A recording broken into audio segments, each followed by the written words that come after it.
in my era, you didn't want to show mental weakness because mental weakness means you're soft. If you're soft, we're coming. It's a long night.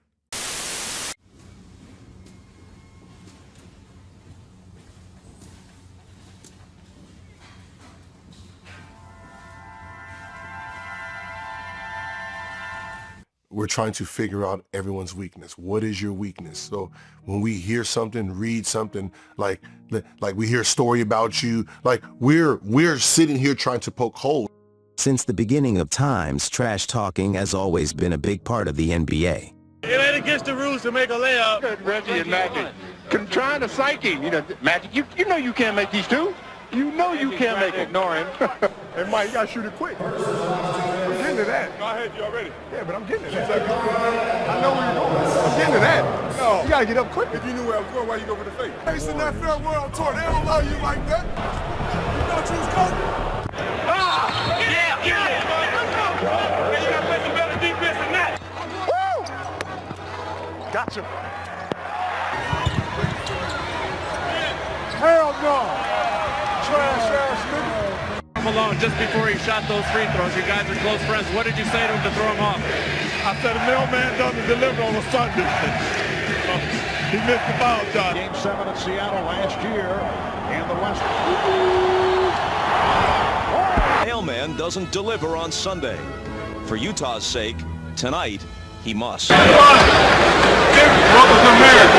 Trash talking in sports is used by the opponents, the coaches, the media, and even the fans. You have to have thick skin at all times. But if you have thin skin, it can throw you completely off of your game. I remember when Isaiah Thomas, right? He was with the Wizards, and he was in Philly, and it was the ice cream cone thing, right? And someone said, Isaiah Thomas, F you. And he went in the stands. And I was like, ooh, you're going to get killed on the road. Don't do that, bro. We're good fans. Don't do that. No, just don't do that. To him, said whatever he had to say to him. There you see Wizard security right there. And they got those two guys out of there. The guy with the cap to the back and his friend with the blue Sixers jersey on. They were escorted out of the arena. Isaiah Thomas has been ejected for going into the stands. So IT will leave the game with 20 points. When I missed the first free throw and made the second, I'm running back and the fan has both of his middle fingers up and said, "Fuck you, bitch," 3 times. So then the timeout goes and I go in the stands to confront him. I say, "Don't be disrespectful." That calm. Be a man. I'm a man before anything, and be a fan. And his response was, "I'm sorry, I just wanted a Frosty."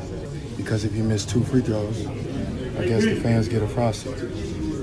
Every fan from every city is going to yell out, "Fuck you." And they're going to yell out everything in their power to get under your skin. If they know they can get under your skin, they're going to do it. What made Michael Jordan, Kobe, what makes LeBron great is when you attack them, they turn up.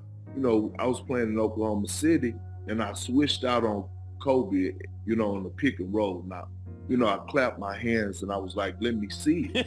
With an in and out between the legs, cross in a pull-up jumper, and I almost fell.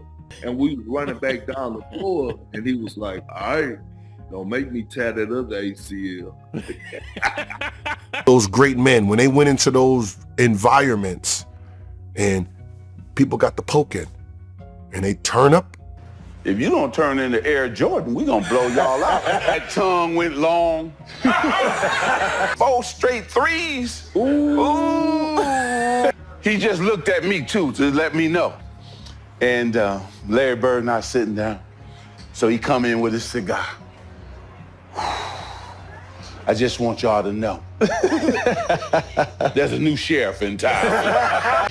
He's talking to him, chatting with him, making him forget about what his defensive assignment is. Now he says to the ref, all of this is a con job. One time I know he started counting backwards. He said something like 38, and I didn't get it, Reggie. You know what I mean? Then he started saying 36. I said, wait a minute. So he going backwards. And now if he get to 0, he got 40. But it was me and Michael had a lot of talks. So it was fun. Look at this. Watch this stare down. There it is. They got it. Look at this. This is gorgeous. You'll see these two guys for years to come. There was no mental weakness. If I say something to you and your head goes down, oh, you're soft. You know, down 3, I hit almost like a 30-footer to take us to overtime. Kind of got a little tired in overtime, but got to the free throw line.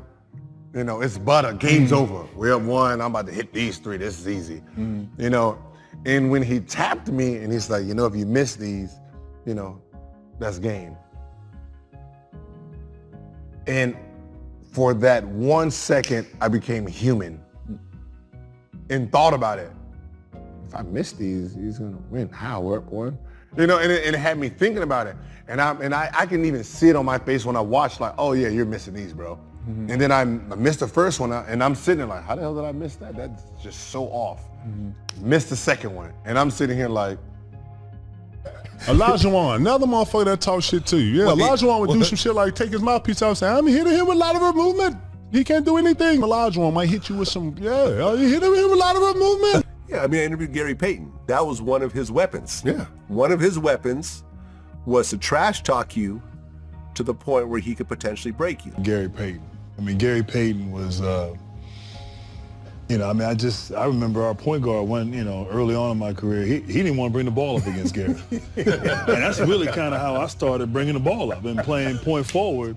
If you backed down or you showed that you were scared, then he had you. Karan, after the game, you dropped 60. When Karan called Kobe and had him on speakerphone, and then you yelled out. You remembered it was Mongoose then. You yelled out. Let me hear this. Okay. Hey, listen. After the game, now mind you know how Kobe gets down. Gil dropped 60. We're flying out of L. Before we're on the runway. Karan is still cool with Kobe. Karan calls Kobe. They're talking. Gil, hey man, who you talking to? You talking to Kobe?